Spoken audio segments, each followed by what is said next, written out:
No cześć, witam Was w kolejnym odcinku. Dzisiaj przejedziemy się dawno niepokazywaną na kanale lokomotywą parową BR42 i dzisiejszy przejazd będzie takim, no powiedzmy, eksperymentem. Potem pod koniec wyjaśnię filmu, na czym polegał problem ze złożeniem takiego składu. Skład będzie zawierał 20 wagoników, więc dosyć pokaźny skład.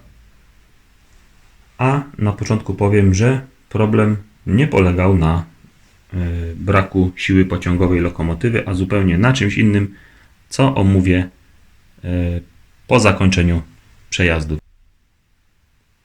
Więc zapraszam do oglądania.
Więc tak, dojechaliśmy do końca. Z przejazdu to by było na tyle.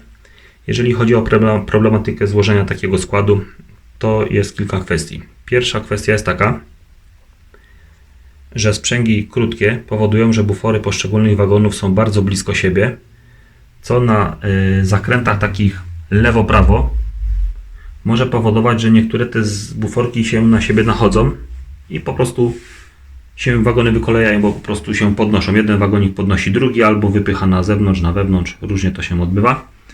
I radą na to jest odpowiednie ustawienie wagoników, czyli albo wagonik trzeba odwrócić, albo zamienić go miejscem z innym wagonikiem. Tak jest właśnie w przypadku składów mieszanych, bo jeżeli się puszcza te same wagoniki, jakby miał te same wagony, wszystkie powiedzmy by miał te węglarki, nie ma problemu. Ale problem się robi wówczas, gdy łączymy różne wagony, różnego typu wagony ze sobą. Tak się czasami dzieje. Kolejnym kłopotem, to może nie jest kłopot, tylko po prostu taka przypadłość. Sprzęgi takie, te krótkie, są mniej odporne na rozciąganie. To powoduje, że jeżeli sprzęg już jest dosyć zużyty, wagony na początku składu ciągną największy ciężar, tak można powiedzieć, i czasami powoduje, że one się po prostu najzwyczajniej w świecie rozłączają.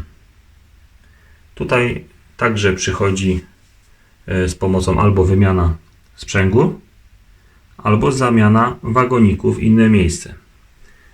Jeżeli chodzi o siłę pociągową lokomotywy, nie ma najmniejszych problemów, z każdą prędkością pięknie to wszystko idzie. No i to by było w zasadzie na tyle. Skład udało mi się złożyć dosyć pokaźny. Tak jak mówię, chyba 3 konfiguracje były, 3 wagoniki musiałem zamienić miejscami. Ten wagonik, nie wiedzieć czemu, czasami mi wykoleja sąsiednie wagony. Sam się nie wykolei, tylko wykoleja sąsiednie wagony. Tu w tym miejscu właśnie rozłącza mi się sprzęg. Będę musiał wymienić w tej cysternie, ale po zamianie wagonika w inne miejsce już problem się nie powtarzał. No i cóż, i te krótkie wagony też czasami potrafią szczepić buforem inny wagon i wykoleić. Więc pewnie wielu z Was ma takie problemy. Aczkolwiek jeżeli skład jest krótszy, nie ma tego problemu, bo tak, pod górkę jak jedzie skład, no to po prostu rozciąga te sprzęgi, więc są narażone na rozszczepianie, rozsprzęganie, rozerwanie. Z kolei jak zjeżdża tutaj z górki, to wagoniki, te co są na końcu składu, napierają na te pierwsze, co powoduje w tunelu, może powodować, że najeżdżają na siebie mocno bufory poszczególnych wagonów sąsiednich i powodują wykolejenie. Aczkolwiek to jest takie delikatne wykolejenie, bo tam jedno kółeczko się wykoleja, ale cały skład jedzie, tylko tyle, że słychać po podkładach, jak coś tam turkocze, już słychać, że coś jest nie tak. Także to nie ma jakichś tam ogromnych kłopotów, tylko trzeba uważać i potestować poszczególne długie składy. Jak jest krótki skład, jest ok. W dłuższych wagonach tego typu ten problem praktycznie nie występuje. Jest tutaj miejsce pomiędzy buforami na tyle duże, że te wagony się jednak nie szczepiają razem. To by było na tyle. Do następnego filmu. Trzymajcie się gorąco. Cześć.